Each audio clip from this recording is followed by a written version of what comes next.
Welcome to Solar Alberta's 2023 Solar Series. Today's webinar is called Incentives to Green Your Home, CEIP and Canada Greener Homes Explained. My name is Heather McKenzie and I'm the Executive Director for Solar Alberta. I'd like to take a minute to acknowledge that I'm hosting you today from Amiskwichi, Waskahegan, also known as Edmonton, Alberta, Canada, which is located on Treaty 6 territory and the homelands of the Métis Nation. Treaty 6 territory is the traditional gathering place and home of many Indigenous peoples, including the Papachees, Nehewak or Cree, Saulteaux, Dene, Blackfoot, and Nakota Sioux, nations whose ancestors have cared for and nurtured these lands since time immemorial. We were delighted to have so many people register for this event. Please note that we're going to be recording the webinar for future distribution. Today we'll be hearing from two informative speakers about available financing opportunities to make residential solar and/or energy efficiency projects more affordable. In particular, panelists will focus on the Canada Greener Homes Grant and Loan programs, as well as the Clean Energy Improvement Program, which you may have heard referred to as CEIP or CEIP. Following the presentations, there will be a Q&A period in which you can all participate. The formal Q&A will run until about 1/4 the hour, and then we're going to be inviting you to join us for an additional 15 minutes in a more relaxed Zoom meeting Q&A at the end. The link for the extended Q&A will be posted in the chat at the end of the formal Q&A, and I'll draw your attention to it at that time. So you can relax now and just make sure to click on that link before leaving this webinar. The entire session will wrap up in 1.5 hours.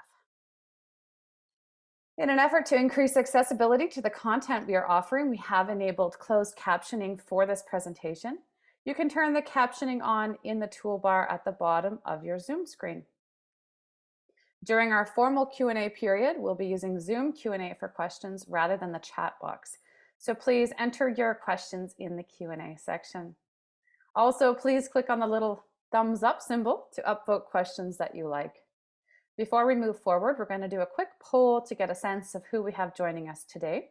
So please take a minute to answer the question popping up on your screen now.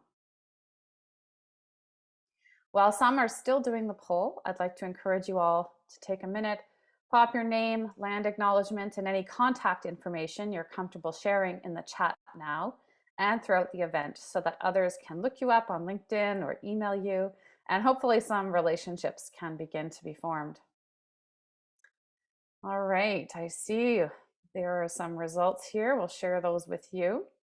A good chunk of solar curious folks on the line today. That was what we were hoping for. So welcome to you. Of course, solar industry professionals always welcome. I know you coach a lot of people through this process, and looks like some students here with us as well today. Thank you very much for taking the time to complete that survey. All right, before we dive in, I'm just going to share a little bit of info about Solar Alberta. Solar Alberta is now in its 32nd year of operation. We are a not-for-profit society that is dedicated to accelerating Alberta's transition to a just and sustainable energy future. We do so by advocating, educating, and serving as an industry and community hub for solar energy. Our membership is made up of over 380 individuals and businesses. To keep up to date on all our activities, please sign up for our newsletter at solaralberta.ca. We provide a number of services, including managing a solar directory and request for quotes system through our website. In this way, we act as a bridge for installers, suppliers, and other solar-related businesses, like energy advisors, to connect with their customers and clients. You can see a screenshot of the directory here on this slide and a link to it in the chat.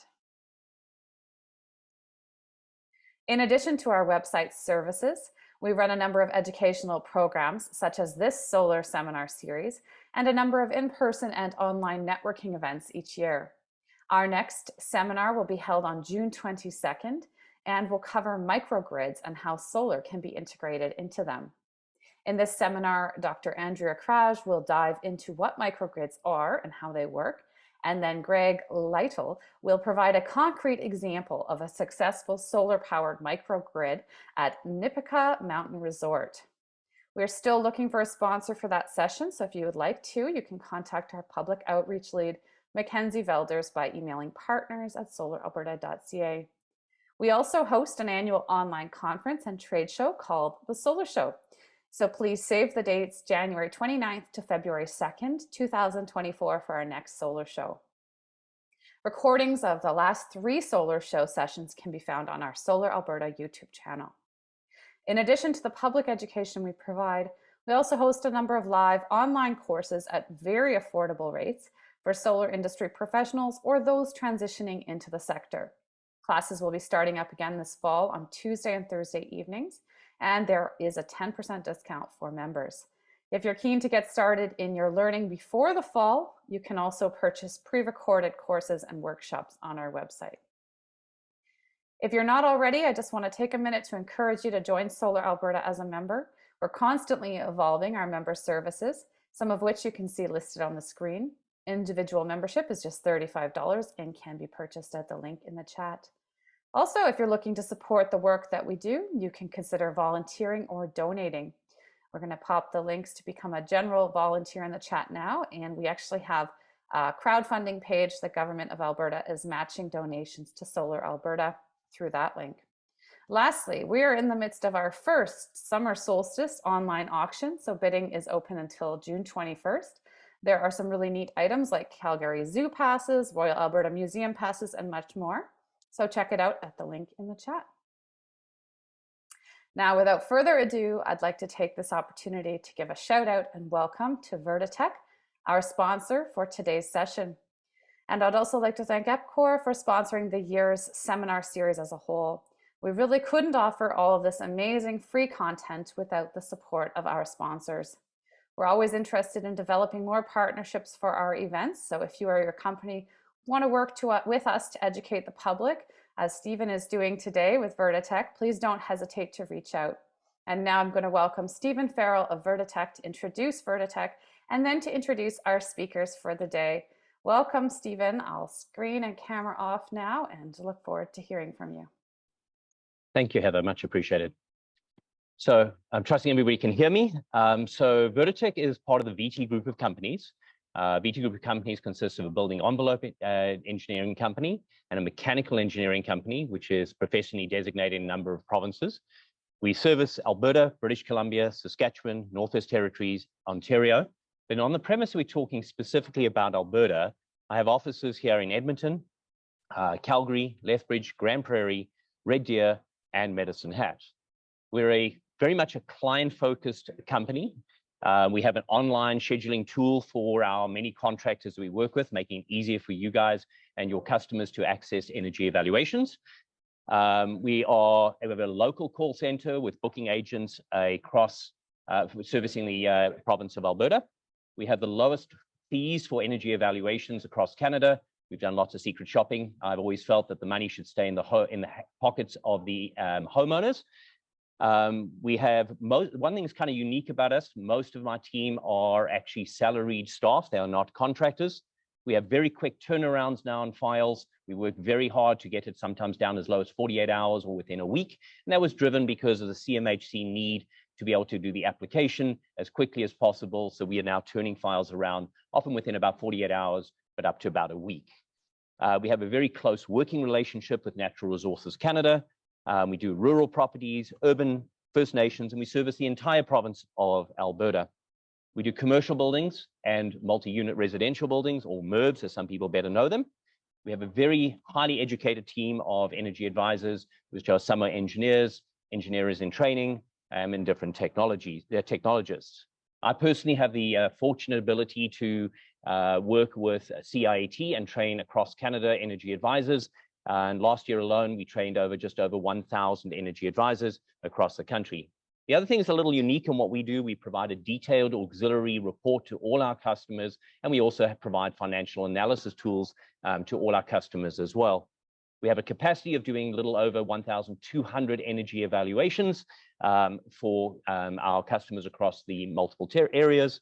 So if you're interested in working with us or interested in knowing more than what we can do, I do have it up in the screen here, 1-866-241-6804, or better still, the easiest way to reach me or one of my team is through energyexperts.ca. All the information you need to know about the Greener Homes programs you can find on energyexperts.ca, all the links to different programs at energyexperts.ca. So if you want to know more and we'd like to help you and your customers access the many grants and make their homes more energy efficient, saving them money and helping the environment, feel free to reach out. I also take the opportunity to introduce our two speakers for today. And we are lucky to have with us today Danish, who is the manager of program policy and outreach for the Canadian Green Homes Initiative and has 15 years of experience working on clean energy and climate change. He's a qualified lawyer in Ontario. He was formerly with the United Nations Development Program and World Food Program in South Africa, as well as the Canadian International Development Agency in Ottawa, Canada. Danish holds a BA from Yale University and an MA and a JD from the University of Toronto. Our second speaker for today is Stephanie, who has a background in project management and operations in both the solar PV and technical theatre industry, and holds a BFA in theatre design and technology from York University and a diploma in alternative energy and technology from NATE. She's also a certified energy manager in training through the Association of Energy Engineers. Through her current role with Alberta municipalities as a program manager for Clean Energy Improvement Program, or better known as CEIP, she supports community work to reduce their community greenhouse gas emissions by offering financing for energy efficiency and renewable energy projects. Alberta municipalities in the program, Alberta municipalities is the program administrator for all municipal clean energy improvement programs in Alberta. Stephanie lives in Treaty 6 territory in Edmonton, where she is an urban beekeeper and a year-round cyclist. So first, I'd like to hand the mic over to Danish, and he can talk to you about the Greener Homes program. The mic is all yours, Danish. Thank you for that nice introduction, Stephen. And good afternoon to all of you. It's really great to see all of the attendance and the interest in this series and the program, and thanks to the organizers for putting it together. So some of you may be familiar with the Canada Greener Homes program. I'm just going to provide a brief overview. So let me just give you a second here. I'll share my screen.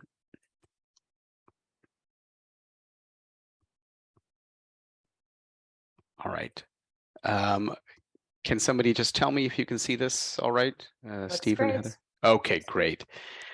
All right, so I'll jump right into it. I'm going to provide an overview of the initiative, and there will be some particular emphasis on solar, given the expected interest of the audience. So the Canada Greener Homes Initiative is really one of the flagship programs of the Government of Canada with regards to energy efficiency. So I work for the Office of Energy Efficiency, which has the mandate of delivering energy efficiency programming across the Government of Canada.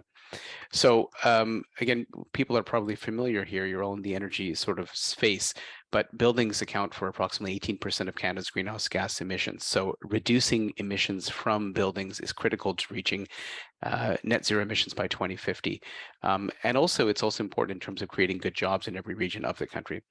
So the Canada Greener Homes Initiative started in 2021.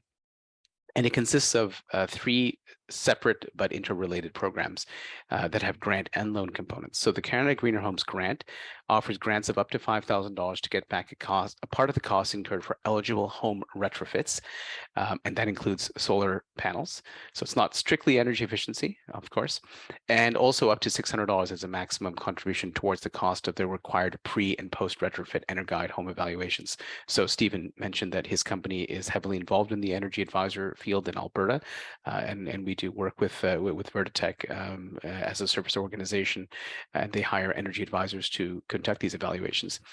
The Canada Greener Homes loan offers loans of up to $40,000 interest-free with a repayment term of 10 years. And again, that is for home retrofits. We've seen a real uptake in the loan applications, particularly because of that part there about it being interest-free. So in an environment where the rates have gone up, these loans become even more and more attractive. And the third component of the program is the oil to heat pumps affordability program. And that just started a couple of months ago. And this is probably less relevant to Alberta, but it's grants of up to $10,000 upfront to help low to median income homeowners transition off oil heating and to electric cold climate air source heat pumps. So as I mentioned, the initiative also supports the recruitment, training, and mentorship of EnerGuide energy advisors to meet the increased demand for EnerGuide evaluations related to the initiative.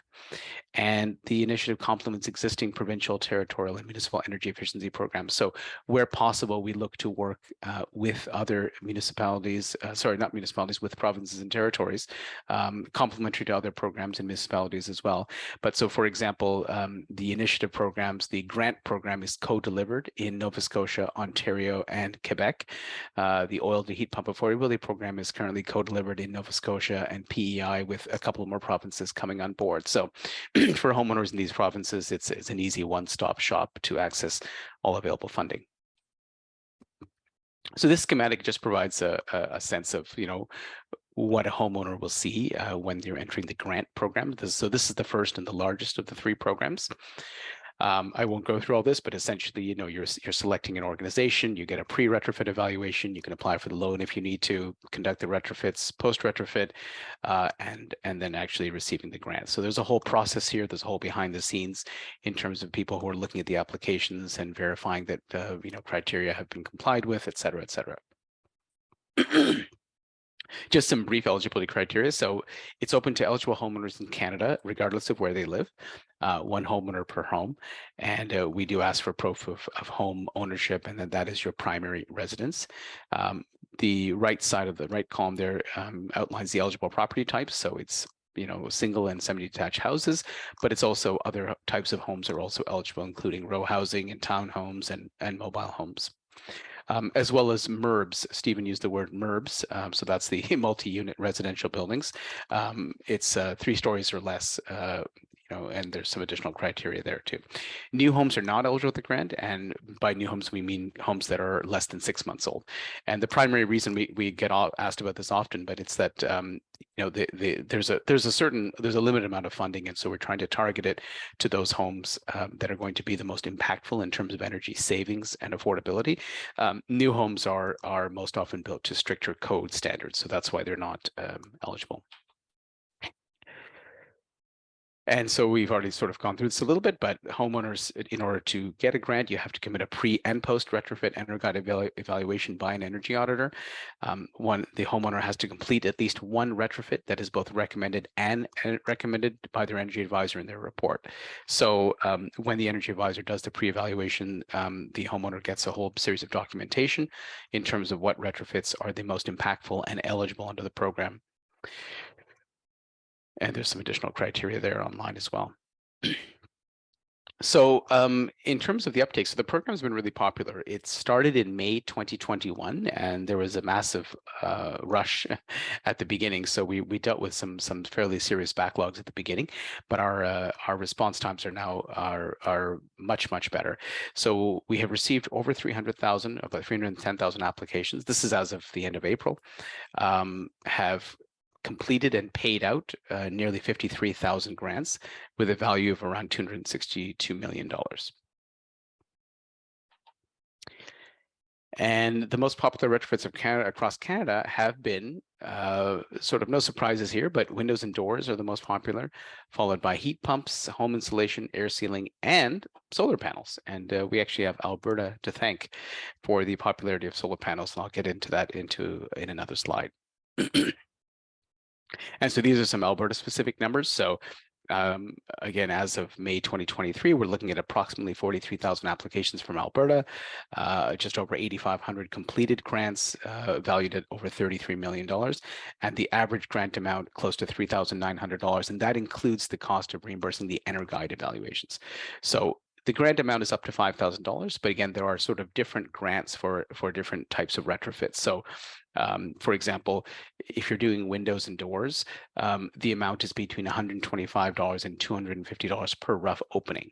So if you spend $5,000 on windows, but you're only doing 10 windows, there's a certain maximum that you're eligible for, which would be $2,500. So again, and that's all explained in detail on the website in terms of what the maximum grant amounts are for each retrofit, including for installation or heat pumps or solar arrays. So the solar PV retrofits. Let me just move this from my screen here. I can't see. All right. So solar PV retrofit grants are available for homeowners who install PV systems with a capacity equal to or greater than 1 kilowatt. And it offers approximately $1,000 per kilowatt. So there's just additional information here. This is all available on the website as well. But the grant is prorated based on the added capacity to the house. So if a homeowner is to add 3.5 kilowatts of PV capacity to their home, they could be eligible for up to a $3,500 grant. So far, over 7,200 homeowners across Canada have already received grant for solar PV retrofits, and Alberta itself counts for nearly 2,800 of those. So about 38% of all solar PV grants issued. Definitely the highest uptake of solar out of all the provinces, and BC is sort of a middling second at around 28%. So definitely something good is going on in Alberta with regards to solar, and I can only imagine that it's a testament to some of the efforts of Solar Alberta and, of course, other stakeholders and partners that you work with. The next program in the initiative is the Canada Greener Homes Loan Program. So it goes hand in hand with the initiative, with the grant program. This was launched just in the past June, so about a year ago. It's run by the Canada Mortgage and Housing Corporation. However, it's accessed through the same portal as the Canada Greener Homes Grant. So in order to make it as seamless as possible for homeowners, there's one portal to apply for the grant and to the loan. Okay, and again, that's allows interest-free financing in addition to the grant to help homeowners complete some of the larger retrofits recommended by the energy advisor. And of course, solar PV arrays are a big part of the loans. As I mentioned earlier, the maximum loan is $40,000. The minimum is $5,000. Repayment term is 10 years. One has to apply for the grant first before the loan, but again, that's all sort of seamlessly integrated when you apply for the grant in the portal. And then just some numbers here on the loan. So the Canada Greener Homes loan currently has about over 6,000 loan applications where solar panels were included. Alberta again takes the lead, highest number of loan commitments, 41%. And 8 kilowatts is the average selection for loans, both nationally and Alberta. So some fairly significant systems there. And most of those that are installing homes are done by single detached homes, about 94% of all committed loans with solar panels. So again, some pretty impressive numbers there. And you'll see that on the bottom of the screen, the average loan amount. So this is not necessarily only solar PV, but these are loans that include solar PV. Is around $26,000. So there's a large amount of funding available, interest-free funding there, and we like to think that it's a real incentive for those who are looking to install solar panels in their homes. And the final program, which I'll just go through really quickly because it's my understanding that there's not a lot of oil heating in Alberta. So I'll just go through this quickly. But if you have people in other provinces or territories who may be interested. So this is basically for low to medium income homeowners who are oil heating. So the focus is on Atlantic Canada, but there are certainly pockets of oil heating all across the country. And basically the homeowner can get up to $10,000 upfront to help them transition from oil heating to a cold climate air source heat pump, electric heat pumps. And in addition to the heat pump, it's also other sort of ancillary steps, such as electrical and mechanical upgrades, removal of the oil tank, installing backup electric heating systems, and switching over other oil using household systems, such as a water heater. So yeah, so that's it for the oil to heat pump affordability program.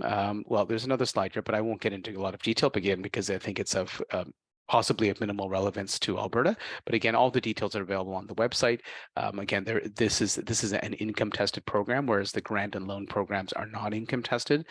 There's a minimum amount of oil use that has to be made over the past year.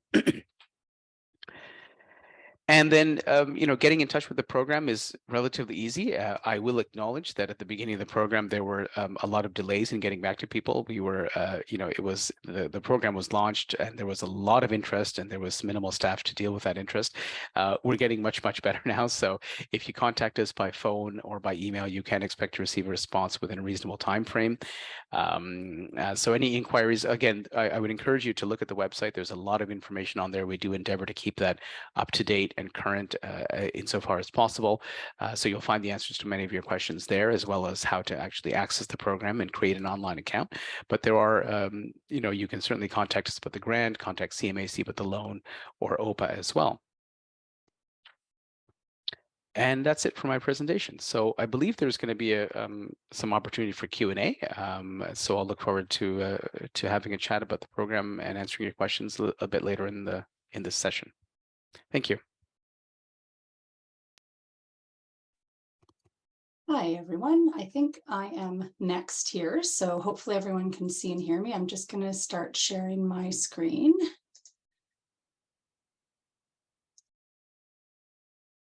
There we go. And Heather, if you can just let me know and make sure that you can see that, that'd be great.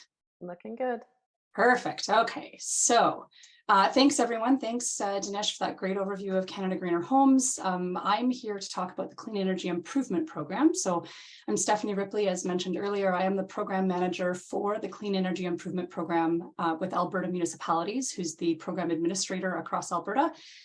This presentation really is going to be a high-level overview of the program. Much more information can be found on our website, which there'll be links to that a little bit later as well. And feel free to pop any questions you have in the Q&A box, and we'll get to those during the Q&A session.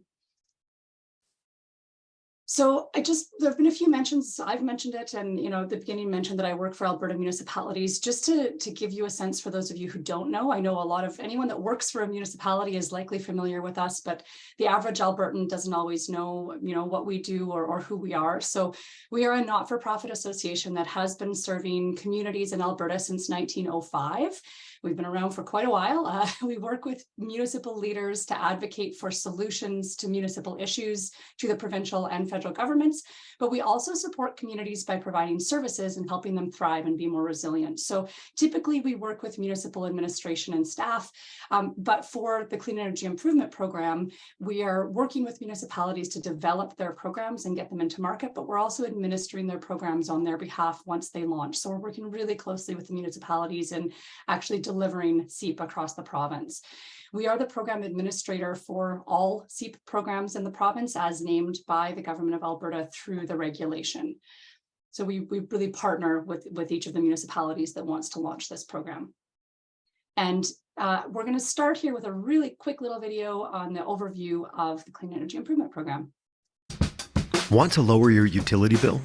Invest in energy efficiency or renewable energy. The only question is, how do you finance it? Your municipality, and Alberta Municipalities, has got the answer. With the Clean Energy Improvement Program. The Clean Energy Improvement Program gives residential and commercial property owners access to competitive long-term financing for a wide range of upgrades, like adding insulation, replacing furnaces and hot water heaters, upgrading doors and windows, or even adding solar. But the big benefit: you can get financing for up to 100% of project costs with no extra bill to worry about, because the payments are integrated into your property tax bill. That means that if you move before your upgrades are paid off, the cost stays with the property, not with you. And the next property owner will continue to benefit from the lower energy bill. Lower utility bills, an upgraded property, and jobs in your community. It's a different kind of financing for renovations that make a difference. Learn more about the Clean Energy Improvement Program at ceip.abmunis.ca.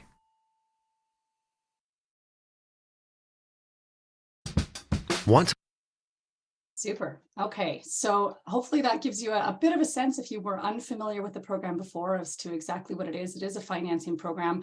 We'll get into a little bit more detail here.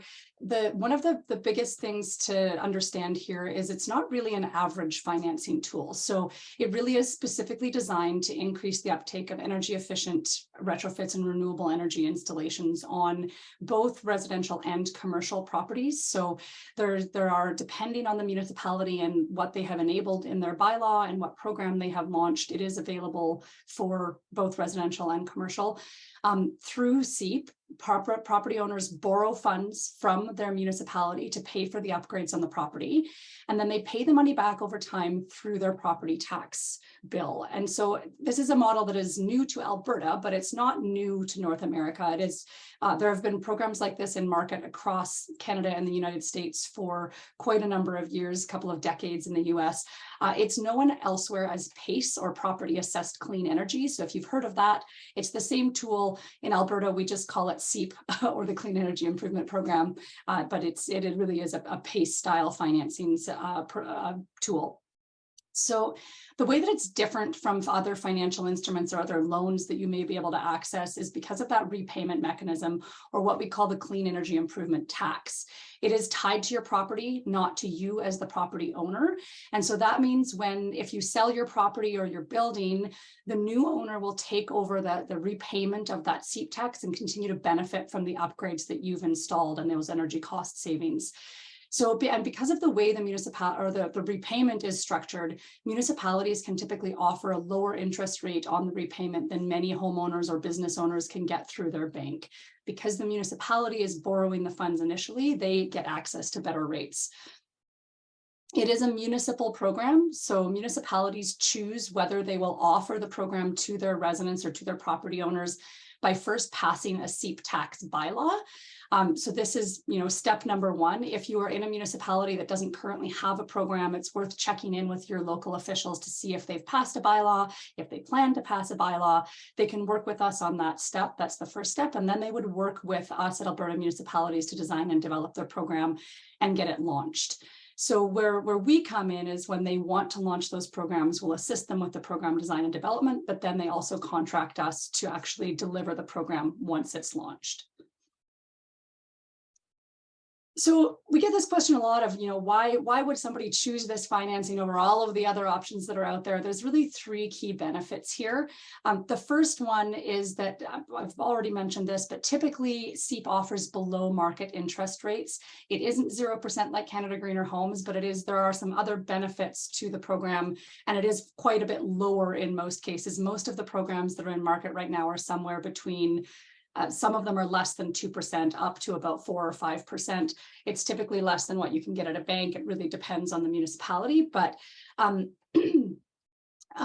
each municipality would set their own interest rate. So depending on where you live, it's worth checking in. If there is a CEIP program, that interest rate will be listed in the terms and conditions of the program. Property owners can also finance up to 100% of their project costs. So we know that those upfront costs are a pretty significant barrier to people doing these kinds of energy efficiency or renewable energy upgrades. So this really helps sort of take that burden away. Most of the programs in market offer deposits to contractors if that's a requirement. And then we would pay contractors directly on your behalf when the project is complete. So it really means that it is possible, depending on the program, that no money actually has to come out of your pocket, with the exception of paying initially for the home energy evaluation. The program also offers long repayment terms of up to 20 years. So that makes your monthly or annual payments quite low and more affordable. Tying all of those things together, the one last thing, CEIP financing can be repaid at any time. So if you decide you want to pay off the amount that you've borrowed, you can do that without a penalty. All of those things together are a pretty compelling package from a financing perspective.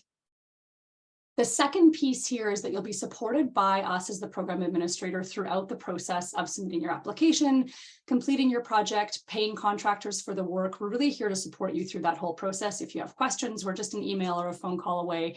You also can receive support from your energy advisors. So similar to the Canada Greener Homes program, a pre and post home energy evaluation is required as part of the program. And your energy advisor that does that work for you can sort of help guide you through, what they'll recommend, what upgrades should be happening on your home, what might be the best bang for your buck in terms of reducing your energy consumption and saving some money. So they'll be able to support you there.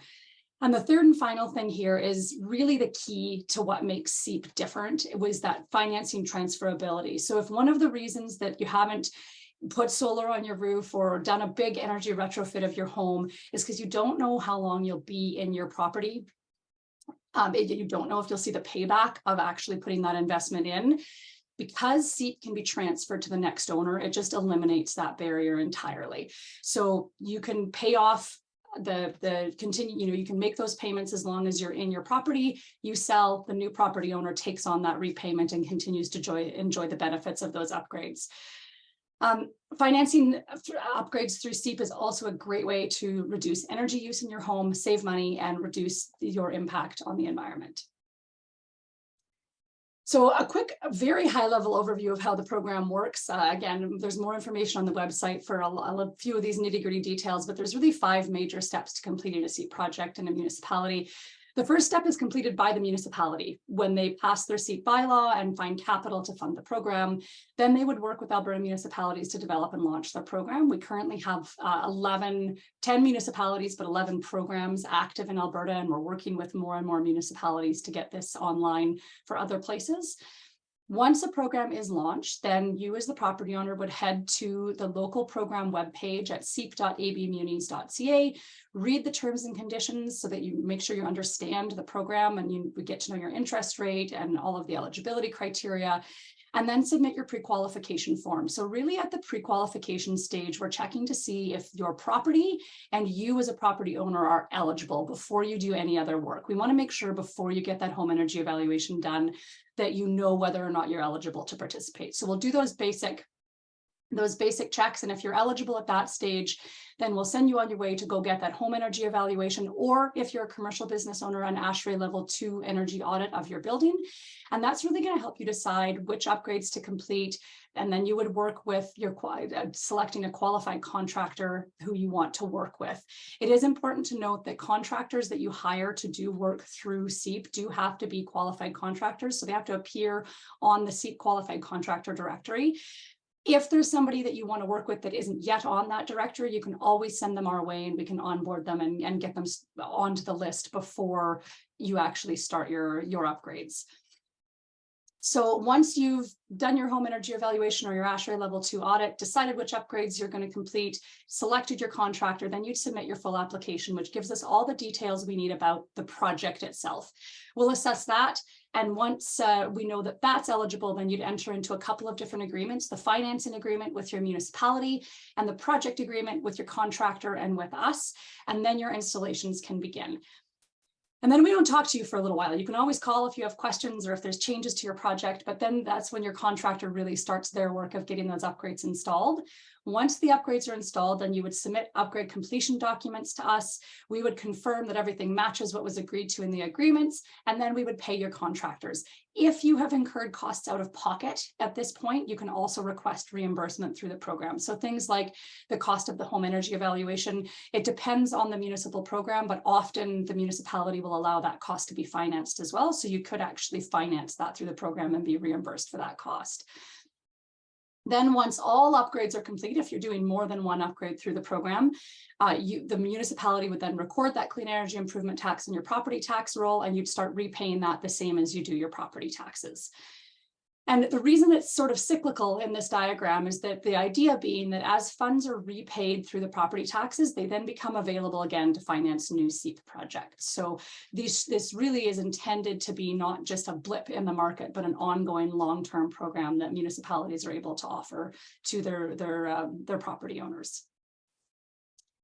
So getting into a little bit of the detail here of property and owner eligibility, as I mentioned at pre-qual stage, these are the things that we're going to be checking. The full eligibility criteria are listed in each municipality's program terms and conditions, but at minimum, you would need to be the current legal owner of the property you're applying to upgrade. And you need to be current on your property tax payments and in good standing with the municipality. So those are the things that we really check at this stage is, are you up to date on your payments for your property taxes? Do you own the property? Properties also do need to be existing buildings. So similar to greener homes, anything newer than 6 months old that hasn't yet been occupied for 6 months is not eligible. Similar reasoning that there's limited funds available from each municipality, and we want to make sure that those funds are targeted towards homes that need upgrades the most. Most residential programs currently in market are only available for low-rise residential properties. So that is also something to note, but again, worth checking the terms and conditions for the municipality that you're in. The City of Edmonton is the exception, as they also offer CEIP for commercial properties. So if it's a residential high rise, there's still some limitations on the amount of financing that you can access, but it would fit within the residential program. But if you have a commercial building, then you would be able to participate through the Edmonton program. There are also a couple of other municipalities we're working with right now who are developing commercial programs. So we do expect that before the end of this year, there should be a couple of others in market, and we'll continue to work with other municipalities to offer not just the residential side of this, but commercial as well. So upgrades that are eligible to be financed through CEIP, we've tried to align this wherever we can with the other programs that are in market, but really the basic of it is that to be eligible for financing, the upgrade has to increase the energy efficiency or the use of renewable energy on a property. So only upgrades that are listed on the CEIP website are eligible for CEIP financing. You can head to our eligible upgrades page for residential and commercial properties and see the whole listing there. There are a wide range of upgrades. There's a few of them listed here, but the high-level buckets, HVAC equipment, windows, doors, and insulation, solar PV, lighting and controls, ground and air source heat pumps, water heating, lots of different options available. Now, in terms of expenses that are eligible to be financed through the program, there's sort of 3 different buckets here. The capital costs, which is really the equipment and labor costs for installing the upgrade itself. Professional services, so this is things if you needed a design or engineering study to be done before you actually move forward with your project, that would be eligible. Things like the home energy evaluation or the ASHRAE level 2 energy audit would be eligible for financing if the municipal program allows that. And then incidental costs as well. So these are costs that are required for the upgrade, but they're not part of the actual installation itself. So a good example here for solar PV is if somebody needed to do some roof repairs before actually installing solar on their roof, the roof repairs would be considered incidental costs. There's a cap that's placed in the legislation on this, so they can be financed up to 15% of the project's capital costs can be incidental costs, but there is some leeway there. We know, the legislation was written with the intent that as soon as you start renovating or doing retrofits, there's usually surprises that come up, or sometimes there's work that has to happen before those upgrades can get installed. So that can be financed. The interest rates themselves do differ from municipality to municipality, as I've mentioned. Most, so it's worth checking your terms and conditions there. Most do have a maximum term length of 20 years. Or the effective useful life of the upgrade. So depending on what upgrade you install, the term of your financing might be slightly different. It's whichever of those is less. The project costs do need to be between the minimum is $3,000, the maximum is $50,000 for residential to be able to be financed. For the commercial programs, it's up to $1 million. And then for farmland, which we don't have a municipality yet that has a farmland component, but it's up to $300,000 for farmland properties. It is important to note that the financing amount is there's also a cap that's placed on based on your property tax amount that you pay from the previous year. So if, say, you pay $2,000 in property taxes, or you paid that in the last year, then your annual CEIP tax amount can't be more than $2,000. So we'll do that calculation when you apply and double check to see. It may mean that you're actually eligible for a little bit less than that total $50,000 cap. But we can help you with that once you submit your application. And it doesn't mean that you can't complete a project that's larger than that. It just means that anything in excess of that, you would be responsible to pay for out of pocket. Or You can combine it with the Canada Greener Homes loan if you'd like. So if you have a really big project, some deep energy retrofits that you want to do that are more than that $50,000 or your property tax cap, you can actually stack it with financing from another source. Which leads me to my next slide. So really, we do encourage people to access rebates or other financing wherever they need to make sure that they're able to do the full project that they want to on their home and the full upgrades. There are a short list here of incentives that are available for Albertan residents. Not all of these are available for all, aside from Canada Greener Homes would be open to everybody. So their grant and loan program. Specific municipalities, there are 4 right now in Alberta that have rebates available to their residents for environmental initiatives. So the City of Edmonton has their solar rebate program, which just reopened, woohoo! And their building energy retrofit accelerator for commercial buildings. They did previously have the home energy retrofit accelerator for residential properties, but it's been fully subscribed, so it's not open to new applications right now. The town of Canmore has a solar incentive program that is, I believe it's lottery based, so you have to apply once a year, but they do have an incentive program there. Town of Banff also has some residential environmental rebates for various different upgrades. And the City of Medicine Hat has their Hat Smart program, which is for various different upgrades as well. Town of Canmore currently has an active CEIP program. Town of Banff should be online likely sometime next year. City of Medicine Hat, same thing, likely sometime next year or maybe early 2025. But we're working with both of those municipalities right now to develop their programs. And to give you a sense of which municipalities CEIP exists in currently, so over 50 municipalities have expressed interest in adopting CEIP. This is the list of those that we're currently working with or have programs in market. The far right side is anybody that actually has a currently active program. I should caveat this with the City of Calgary and City of Edmonton. The City of Edmonton program is currently closed. It's fully subscribed. City of Calgary is paused because they had such high intake at the beginning that we've just paused to new applications, but it will reopen in July. And there are 1 or 2 others that are either just have a wait list started or we're maybe about to remove the wait list. So it's worth double checking on the website to see the status of each of these programs if that's where you live. 24 municipalities have CEIP bylaws passed, and so we're working with the rest of them to actually get their programs into market. So if you're interested in getting started, the QR code here will take you to the main CEIP page to start to have a look around. You can check the specific details of those municipal programs and send us an email if you have any questions. hello@myceip.ca is our email address, and we're really happy to answer any questions that you might have about the program. And I will pass it back to Heather. Wonderful. Thanks very much, Stephanie. I'll get you to turn your screen share off, and Dinesh and Stephen, if you could join us on the screen, that would be great. Folks might want to set their view to gallery view so they can see all of us. Well, there are plenty of questions today, so I'm not even going to have to ad lib. So if you don't have your question in the Q&A yet, please do add it. There's a specific box for that. It is not the chat box. Chat is for networking. Questions are for the Q&A. And yeah, really looking forward to digging into these. If you have a chance to upvote other people's questions, that would help us prioritize, as I don't know if we're going to get to every one of these questions today, but we will certainly try. So just to kick things off here, this person is wondering, how long does the loan application process take from end to end? What happens if or when you move? So that is a different answer depending on the program. So Dinesh, let's start with you end to end, and if you move, what happens? And then we'll move to you, Stephanie, after. Sure. And again, glad to see all of the interest. So for the Greener Homes loan, so again, we don't administer the loan program, but we do work closely with CMHC. And my understanding is that the current loan, they're actually quite quick right now. It's I think loans are assessed within a week or 2 of application, I believe. And it's probably closer to a week. That's my last understanding. And the second part of the question was what, Heather? What happens if or when you move?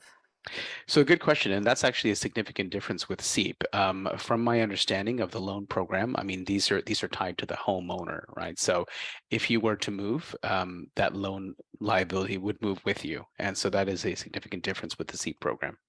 Right. Yeah. Okay. Good to know. Stephanie, what would you like to add to that question? Yeah, so from a time frame perspective for CEIP, it sometimes takes a little bit longer, but it's a staged approach. So when you submit your pre-qualification, as I mentioned, we would check you as a property owner and your property's eligibility. You then have 3 months before you have to submit your full application. So if you're really ready to go at pre-qual stage, you can submit your application very soon after that.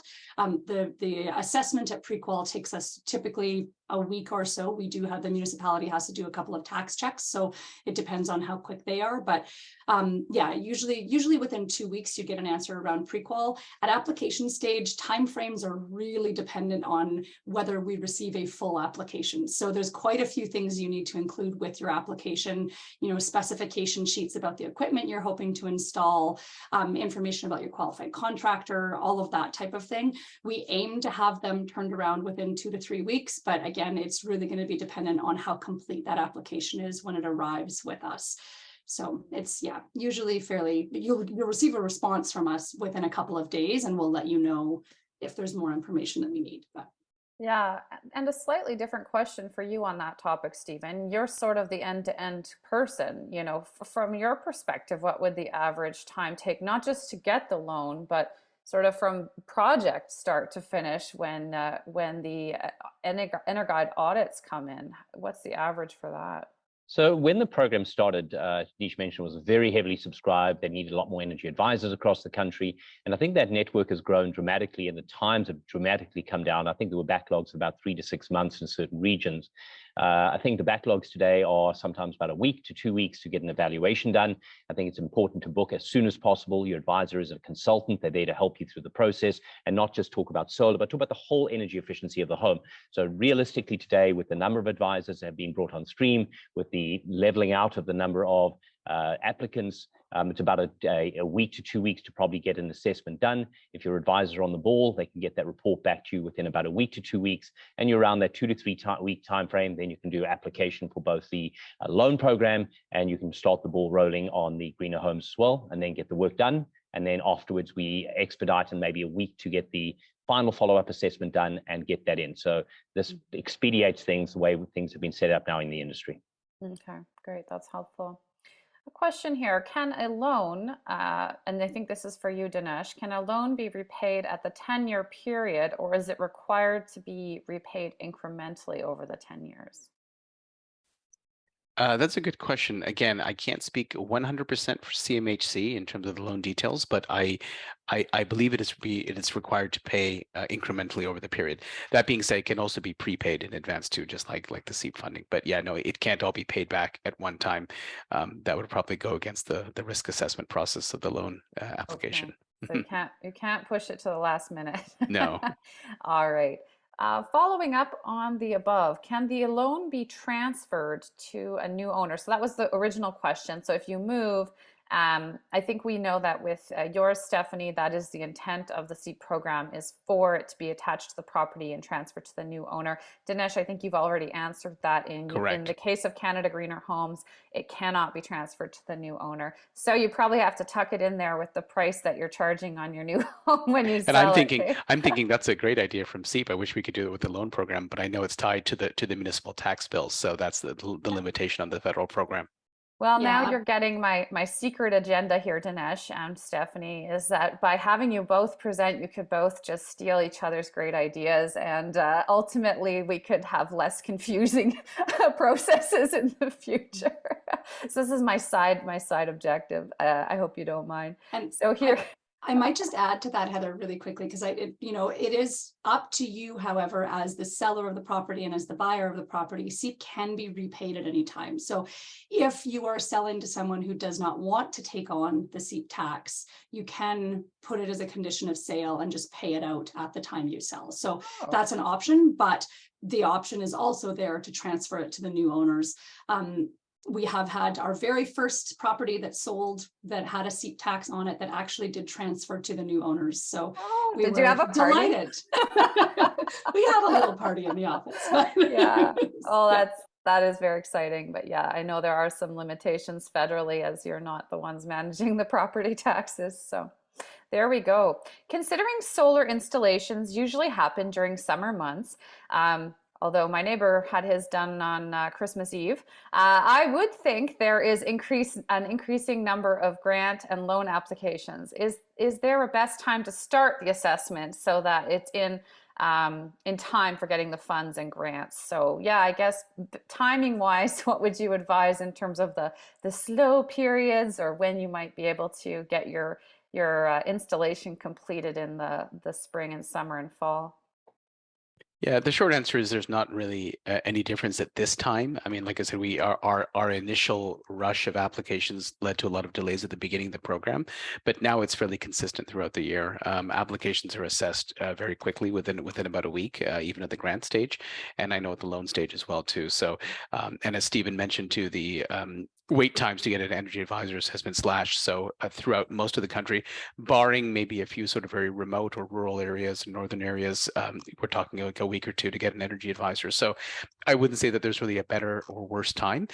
It might be the sort of limiting factor might be the availability of contractors. So I know just sort of from personal experience that contractors tend to be busiest in the spring and the fall. So you can get all the assessments done, but if your contractor can't do the work for 2 months, that could be. But again, there's also no time limit in our program at this time. Like we haven't, we keep thinking about whether something should be instituted, but at this time there's no limit. So you can do the initial assessment right now, get your retrofits done 2 years from now, do the post assessment a year after that. There's no sort of time constraints in that sense. Mm-hmm. Anything to add on that, Stephanie? Yeah, I will add that there is a time constraint within CEIP. So once you have your agreement signed, you have 6 months to actually complete your project. So you'd want to factor that into when your contractor is available. As Dinesh mentioned, that contractors, especially solar contractors, often book their entire summer quite early in the year. And so it's worth, as if you're going to submit that pre-qualification, if you're approved at pre-qual for CEIP, start talking to those contractors as early as you can. We do recommend getting at least 3 quotes to make sure that you're, assessing your options and getting the best value for your money. But also talking to contractors to see when they're available and making sure that it's within that 6-month period so that you can actually get it complete. Most municipalities are somewhat flexible in that if something happens in the middle of your install and there's a significant delay that was out of your control, extensions can be granted, but there is a bit more of a time crunch there. It's actually interesting to hear, Dinesh. I was under the impression that the Canada Greener Homes loan had a year time frame from when you actually signed the agreement to when the project had to be complete. Yeah, so I was actually just gonna make that a little bit more precise. So the grant portion does not have a time frame. The loan portion does, which you're correct, is a year, and also the OPA program, which I know is sort of minimally relevant to the Alberta folks, but that also has a 6-month time frame, although there is some flexibility there. So thanks for that. Yeah, no problem. Well, that's great to hear. Anything to add, Stephen? I do, absolutely. The idea behind the energy evaluation is not just about the grant. It's about giving the homeowner a roadmap on the many things they can do, because a lot of people will just chase one grant. But really what we want to talk about, and this is this money that's available, the deep retrofits, right? So redoing walls, redoing ceilings, really doing a proper job on the house to make it as energy efficient as possible, not just 1 or 2 grants. And now with over $90,000 available, some of it's interest-free, some at a preferred rate, this is a chance to do what we call deep retrofits. And that's the job of a highly qualified energy advisor, to give you that roadmap, and then you can start planning it and then talk about your timing and work with what programs, how you're going to finance it. But to think about, you have close to $100,000 available to you to do these deep retrofits and take those old 1970s 2x4 R8 walls and get them up to R22 walls, get them to 1.2, 1.5 air changes per hour. That's what your job of your energy advisor. So your very, very, very first step should always be do an analysis, find out what your plans is. And once you know your plan, your roadmap, that's when you start accessing all your grants. That's the way to tackle the problem. Mm-hmm. Sounds good. Thank you. And I would just like to echo what Stephen said. So this is actually, the larger context of the energy evaluations. It's not just to access the grant and the loan program. But as Stephen says, it's to really increase homeowner literacy on the building envelope that they live in, right? So what are the options available to save energy, to save money, to generate renewable energy on site? And so we're trying to sort of convey that as well through the Energy Advisor program. There are various programs in the works in terms of, possible, in the future, possible mandatory labeling of homes that are going to be sold and things like that. They're not developed yet, but these are the types of things that we're thinking about, so that well, Calgary just launched, they're in the process of launching their mandatory labeling program. Okay, so there you go. So yeah, so at the federal level, that's being looked at as well too, so that when a home is being sold, there's an energy score attached to it as well too, right? Absolutely. So yeah, no, that is really important, and I think the more literate people are about energy and the homes that they live in, the more sort of usually enthusiasm and initiative there is to get these important steps done, these things done, and people are more willing to make those investments as well. Absolutely. And the less greenwashing that we're a victim to. So that would be great too. So here we've got another question here. Now, Steph, you touched on this, but how does the federal EnerCan grant loan work hand in hand with the provincial CEIP program? So I think more from a logistical perspective, I think you mentioned that it is stackable, but what does that look like? Who do you apply to first, that sort of thing? Yeah, it is stackable, although separate. So that is something important to note. We have tried to align our eligibility criteria wherever possible with what exists in Canada Greener Homes, with the exception of natural gas appliances are eligible through CEIP and they're not through the Canada Greener Homes program. So you wouldn't be able to get a grant or loan for, say, a natural gas furnace upgrade, but through Canada Greener Homes, but you could through CEIP. The process will be separate. I would recommend, because of the time frames, although Canada Greener Homes has sped up quite a bit, you may want to start with Canada Greener Homes because they don't, their grant doesn't have any expiry and their loan is up to a year after you have your agreements, and then start working on CEIP, which has the shorter time frame, so that once your CEIP agreements are in place, you've got that 6 months to actually complete your retrofits. But they are separate applications. So. Mm-hmm. Well, actually, you folks got me thinking about the lag that originally occurred with all of this. Was not actually just because of the programs. It was also, I remember solar supply chains were slow a year and a half ago because of COVID and China's COVID lockdown. And so we even didn't have the products out there to get things done fast enough. So interesting how many factors kind of played in at first to that lag. And I'm glad to hear we're starting to overcome that. Here's a solar question. So if I install the maximum number of solar panels for my home, which in this case will cost around $22,000. Can I assume that I would qualify and receive the total $5,000 grant? I think that's for you, Dinesh. Yeah, I don't have those sort of the exact details in front of me. My assumption would be yes, but again, on the website, it details exactly what the grant amounts are for the solar incentive, right? So I think on one of my slides, it was something like $1,000 per kilowatt hour or something like that. Yeah. So a 3.5 kilowatt system would be eligible for $3,500. But it's just important to verify because those things do change. So right now we're currently going through an annual review process that is going to change some of the grant amounts. So it's, when you're applying, it's always just good to just verify online what the latest information is. I would hazard to say yes, though, with a $22,000 system, you would be eligible for the maximum $5,000 grant and then probably loan funding for the rest of it. Yeah, because of course at 22,000, you're talking well over a 5 kilowatt system. Mm-hmm. So that would make sense. That must be a pretty large system they're talking about there. Okay, can the same energy assessment be used for both CEIP and Canada Greener Homes? I'm Absolutely. Seeing nods. Yeah. That was a quick answer. There we go. We're gonna we might get through all these questions if you keep nodding like that. That's really convenient. So that's great. I should clarify too, and I'll let Dinesh maybe add in that even if you've already had a home energy evaluation done and you haven't yet completed upgrades on your home, you can use that as well, as long as it was completed after April 1st, 2020. And we've tried to align CEIP with Canada Greener Homes. I think that's still your criteria. Yeah, you said it, Stephanie, exactly. Yeah. So you're right. As long as the work has not started yet and the dates are exactly on our website, April 1st, 2020, retroactive to sort of December 1st or something like that. But yeah. Right. That's correct. I guess So I that's have a, basically oh, for the whole transition period, right? So after mhm, the program was launched, if you get an energy assessment done now and you don't start any work for 6 months, that's probably not an issue either. Yeah. mhm. I do have a follow-up question on that. I remember, Dinesh, in your presentation, you said, as long as you're working on items that were identified in the report, then they're eligible. In the case of solar, you know, often they'll acknowledge that you either have it or don't have it in an Energy Guide report.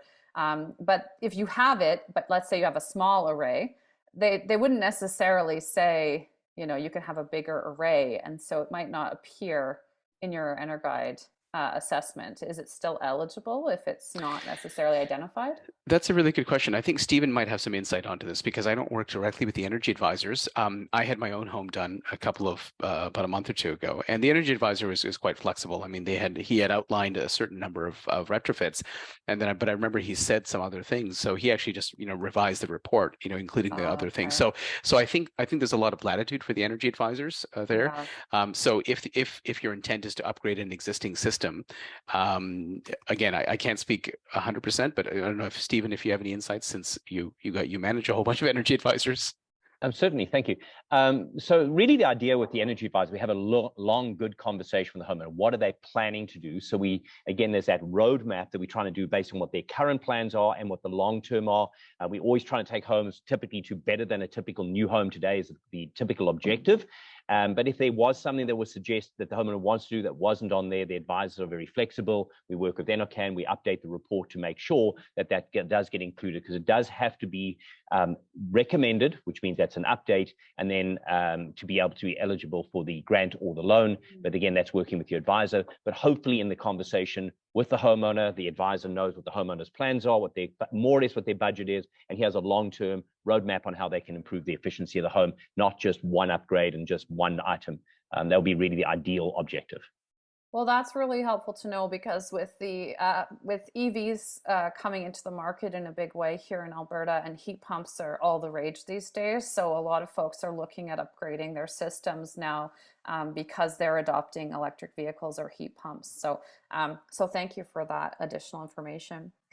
And Okay. just a heads up on the EVs too. I'm going to let the cat out of the bag a little bit, but one of the proposals in the annual review process is EV chargers as well. So that's not official yet. So as of today, if you apply to the Greener Homes Grant Program, EV chargers are not eligible, but that is certainly one of the recommendations going ahead. So that will be more formalized this summer and into the fall in terms of what those revised grant amounts are going to be. Well, that's very exciting. We have a number of members who are trained to do EV Hmm. charger installations.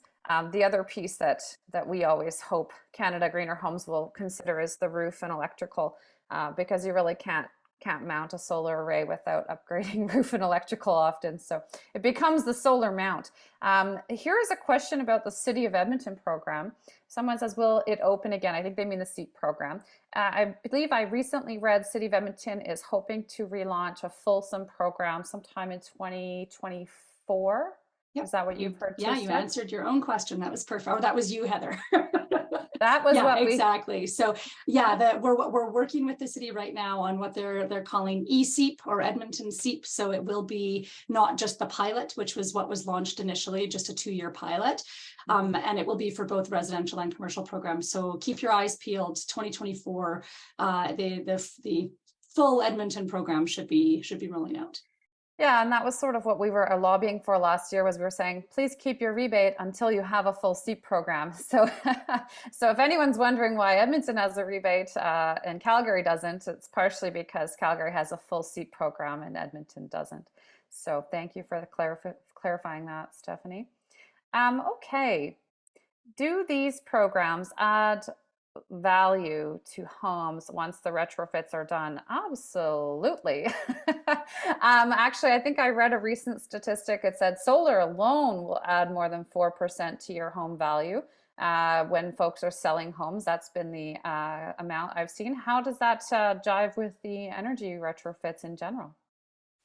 It's one of those things where oftentimes the most impactful retrofits are the ones that are the least sexy, right? So it's putting insulation in your attic. Nobody's going to see the insulation in your attic when you're selling your home. You can certainly attest to it in the listing, but things like solar, or heat pumps definitely are much more visible in terms of adding value. Now, if we ever come to a stage of sort of mandatory labeling, like you said, that municipalities are starting to do, and it might be done at the federal level, then certainly those will add value, because even though you can't see the insulation, you know that the home is more energy efficient than it would have been without. So I would say that there's plenty of great reasons to go ahead with the retrofits, even in the absence of increase in home values. It's certainly not going to decrease your home value. And depending on how long you're living in the home, you're going to be reaping the benefits of those retrofits for as long as you're in that home. Yeah, absolutely. Yeah, I think that's a perfect answer. I would just add to that I think it's actually great education for us as home buyers. If anyone is considering asking those questions of your realtor and of your potential sellers of what is the energy efficiency or renewable energy potential of the home that you're purchasing. I think the more we talk about it, the more value will come with that. We're on the cusp of it having, I think, more significant market value. As Dinesh said, solar probably already does. I think a lot of the energy efficiency retrofits don't always, depending on the assessor or who's looking at the property. But the more conversations that we have and the more questions we ask, it becomes valuable if sellers know that that's something that buyers want. Yeah, I was just thinking we should start making it a condition of sale too. I want an EnerGuide audit to prove before. I think they do that in a few green homes just to make sure they're not lying to their clients. But I think that greenwashing is what can happen if you don't, and that's that reliable ERS EnerGuide rating. So somebody who's done a bunch of retrofits to their home and insulated the walls, the attic, the non-sexy stuff, and that's we understand that. Get the energy rating when you sell a home to prove that this house is equivalent or typical to a typical new home, even though it was maybe built in the 70s. And you should be able to work with the realtor to be able to ask for a higher value. But you do need some sort of third party, and that's the EnerGuide rating system by Natural Resources Canada, because it is not greenwashing, it's an absolute. And we do believe at some point, as Dinesh mentioned, there will be some mandatory labeling, and that will then solidify some of those conversations. Yes, and towards consumer protection as well, Solar Alberta we just released our Solar Ready Home checklist. So if you're out shopping for a home and you want to make sure that it is solar ready, you can look at our 10-point checklist and take that around on your shopping trip to quiz the realtors, to quiz the builders, and of course the previous homeowners if you're able. That's just solar though, so it's good to hear about the energy audit side of things. For the EnerCan grant and slash loan, is the grant separate from the loan? For example, if I install a $20,000 system that is eligible for the $5,000, can I get a $5,000 grant plus a $20,000 loan? Or is it a $5,000 grant and a $15,000 loan? Are you understanding that question? Yeah. Okay. So the short answer is it's the latter, because it's not sort of very clear cut. It's like 5 and 15. There's some sort of formula that's used, and so that's why it's an integrated application system. So you would apply for the grant, and then when you apply for the loan, so you're also required to disclose all additional sources of funding, including from other programs and things like that. So CMHC uses a certain formula then to calculate what loan amount you'd be eligible for. So I can't tell you exactly what that formula is, but it's not exactly sort of clear cut like 5 from the grant and 15 for the loan. Right. It would also depend if you're doing other things in addition to solar, right? Correct. Because yeah. obviously, if you're going above and beyond the solar, then of course, you'd be eligible for additional loan amounts. Probably, right? Okay, great. Wow, we're coming close to the 15-minute mark. So we'll probably just have time for 2 more questions in this format. And everybody should write their questions down if they haven't had theirs heard in this format, because we'll take it over to a Zoom meeting room and you can ask them live to our panelists. Okay, how do these Canada Greener Home grants and loans apply to new home construction? I think I heard the answer for that. It seems like both of your programs, if the home is 6 months old or less, it's a no-go, right? Okay, good. Correct. That was a Yeah, quick and one. it's just because we have to draw the line someplace. I mean, look, if you have a new home, you can wait until your house is more than 6 months old and then apply. But Yeah, those homes, they right. just tend to be much more energy efficient than the older ones anyways. So again, there has to Yeah. be a line drawn someplace. And those are based on the ERS procedures in the EnerGuide rating system.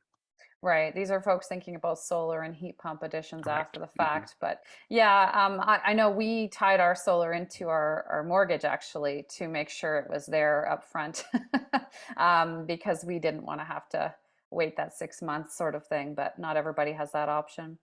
To reiterate on the statistics, are the statistics you shared, Dinesh, about Alberta and solar and all that good stuff, are they from the beginning of the program, started in 2021, or was that just 2023 year to date? I can't No, remember it's your slide. from the beginning of the program. Okay, Yeah. great. And oh, what if I live in two homes? Would only one qualify? You know, I've never ceased to be amazed by the creativity of the questions that we get asked. I also manage our correspondence team, and we dealt with nearly 100,000 inquiries last year, we just can't possibly think of every single scenario that people are going to ask about. So the short answer to the question is, I, the grant is tied to the address. Okay, so we have a provision where if a homeowner applies for the grant program and then moves to another home, they can reapply for the grant program another time from that new home. So I would say the same thing would apply here. I don't believe we've ever actually had that question, but I would say that if you own two homes, as long as it's so again, remember the ultimate goal here is the impact, right, for the built environment. So for those structures to become energy efficient. So as long as the grants are going towards energy efficiency retrofits for that structure, I would say that both those homes would be eligible, but they would be two separate applications. Okay. Yeah, Yeah, and I know we get questions also about rental properties, and I know that's not eligible, but it is sad because it means, folks who do rent can't benefit from energy efficiency upgrades. So, anything to add on that, Steph? yeah, just for CEIP, basically the same answer. If you own two different properties or four different properties, you could apply for all of them, but it would need to be a separate application for each because it's really the property. It's you as the property owner, but also the property itself that the CEIP tax is tied to. So it would be per property. But in the case of rental properties, although the renter can't apply, their landlord absolutely can to upgrade a rental property. You don't, Oh, for unlike SEEP. with Canada Greener, it's different than Canada Greener Homes. It Ah. does not have to be your primary residence. You just have to own the property. Oh, that's wonderful, Stephanie, because we get so many calls from, I know not every landlord is on the up and up, but a lot of these benevolent landlords would like to be able to Yeah, reduce their renters' monthly utility bills. And yeah, I didn't realize SEEP was allowing for that. That's great news. absolutely. Yeah. Okay. And I'm happy to hear that because we don't allow it. And that is certainly a deficiency in our program from my perspective. Again, the program can't be all things to all people, but at the same time, so for example, through Ontario co-delivery, so the program is delivered through Enbridge, rental homes are eligible, not for the full $10,000, but for $5,000 through the Enbridge portion. So there are sort of, but you're right. I mean, that is certainly a gap. And especially if you're looking at sort of vulnerable households and vulnerable Canadians, the rental market is something that, I know is being addressed right now by the Office of Energy Efficiency, various initiatives. Okay, good to know. Well, hopefully we will continue that conversation because it is important to think about renters and keep a deep dive there. We're going to switch over to our Zoom meeting room in a few minutes. So everybody bring your questions over there. This is supposed to be a nice relaxed chance to put some faces to names and for everybody to be able to raise their hand if they can't stand using the Q&A function. What we're going to do just before we jump over there is a quick poll for feedback. Want to get a quick sense of how folks are feeling about all of this information they're receiving. And then we're going to put the link to the Zoom meeting room in the chat. I'm still going to moderate. You still need to put your hand up and all that jazz in the chat. But once we get over to the Zoom meeting room, we can have a little less formality. That said, I want to thank everyone in this formal setting for coming today. I want to thank VertiTech for sponsoring our session, Stephen, Dinesh, and Stephanie for your wonderful participation and contributions, and of course our wonderful audience.